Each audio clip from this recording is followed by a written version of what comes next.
In section 4 of chapter 1, Marx talks about the commodity fetish. Basically, the idea is that in the capitalist mode of production, commodities become seen as more than just the product of human labor. In a primitive, like hunter-gatherer type society, there was no feudalism or capitalism or any of that. There was this sort of proto-communism. There was no private property. Spears and tools, arrowheads, and axes, or whatever, they were all made for communal purpose. So it was pretty obvious that these devices were built by people for their use. But when you get into commodity production, where you're creating things for exchange, this prioritization of the use value tends to go away.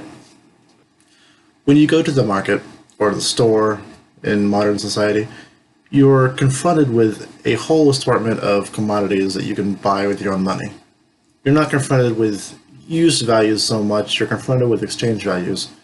You have money, you exchange it for whatever you want. So you don't put a lot of thought into where that commodity came from, what went into producing it, and so on. The commodity itself acts as a stand-in for the social labor process that produced it. It may have taken a farmer in Mexico to harvest the crops that went to the factory that got assorted and packaged and sold in the market where you exchanged it for money. But you don't know all that.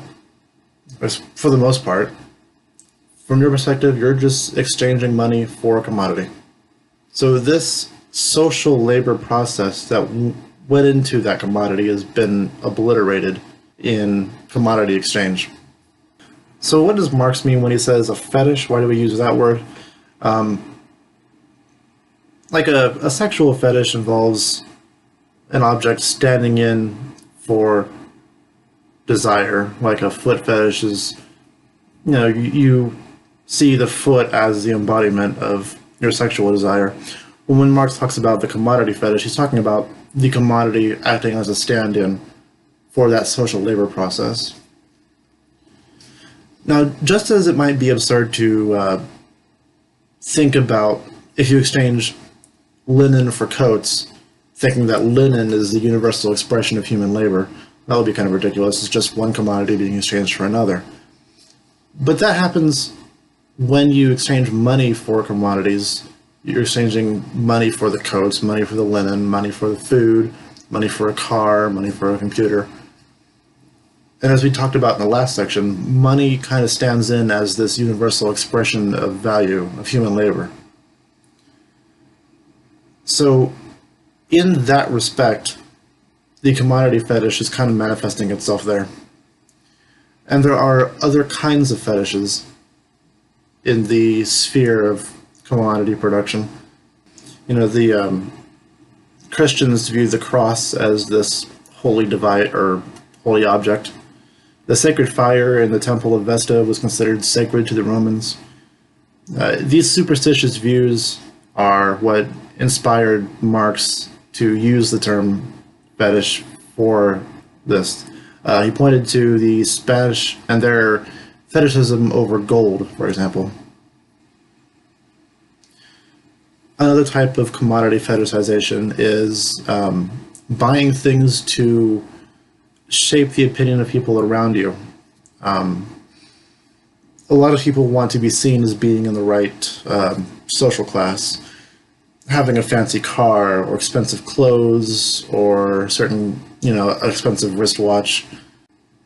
The point of buying the commodity is not for its use value, it's for appealing to this vanity, I guess. Another kind is use of sexually charged imagery to sell commodities.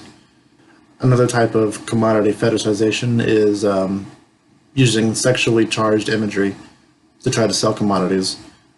I'm sure everyone listening to this has seen advertisements of commodities that use imagery of women who really aren't wearing much at all. And the point behind this is that it tries to form a bond between the consumer and the commodity by appealing to something, that they like. Despite all of this, fetishes have a role in price determination.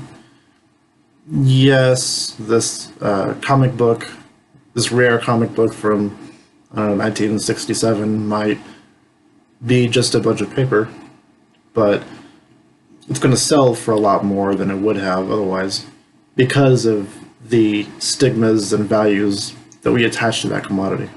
Marx points out something interesting in that these sorts of relations between commodities regulated by socially necessary labor time acts independently of the will of producers.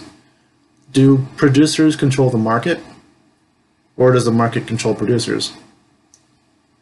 Marx agrees with Adam Smith here in saying that the producers are subject to the will of the market.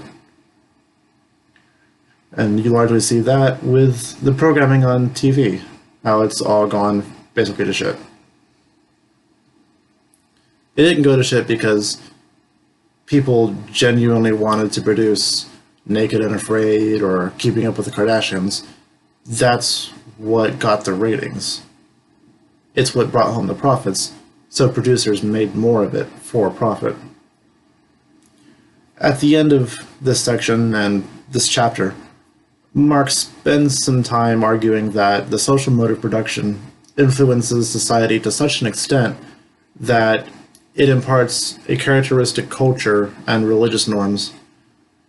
Mainstream religious and cultural views can't be disconnected from the socio-political underpinning of society.